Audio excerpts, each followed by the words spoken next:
Representative Kuster, you've been in office for 3 terms. Why should voters give you a 4th? Well, I think it's the work that I've done bringing people together, particularly on the opioid epidemic.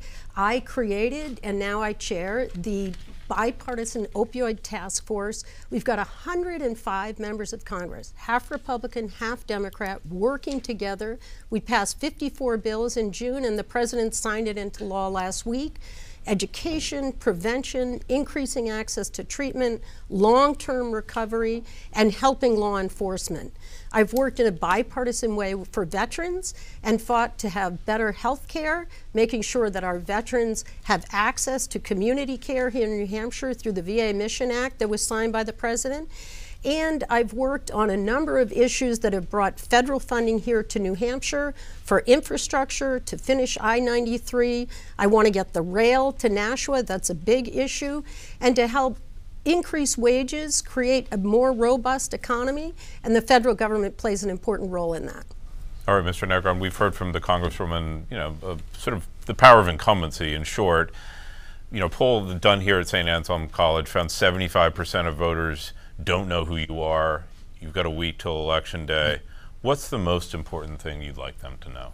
Well, when I walked through the 2nd Congressional District over the primary and the general and knocked on, like I said, 27,000 doors, what I'm hearing is that, as much as my opponent believes she's done some work, this opioid issue has gotten worse over her tenure.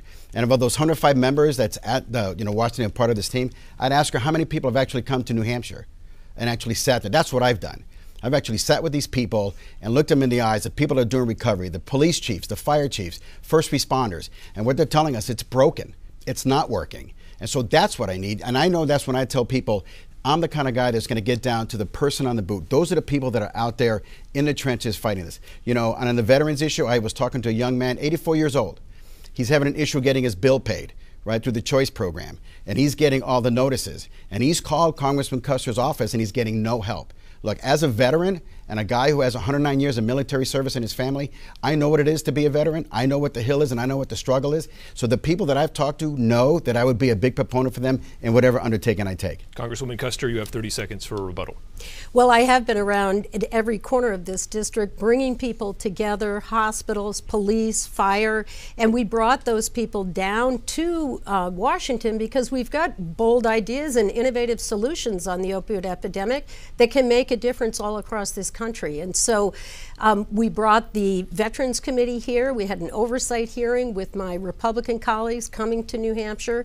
And I'm proud of what we've done to bring care. I was one of 2 Democrats on that VA Mission Act. And that's going to mean that New Hampshire veterans can get care anywhere in the community and those bills will be paid. So I'm happy to take his name and fix his problem. That's time. Okay, next.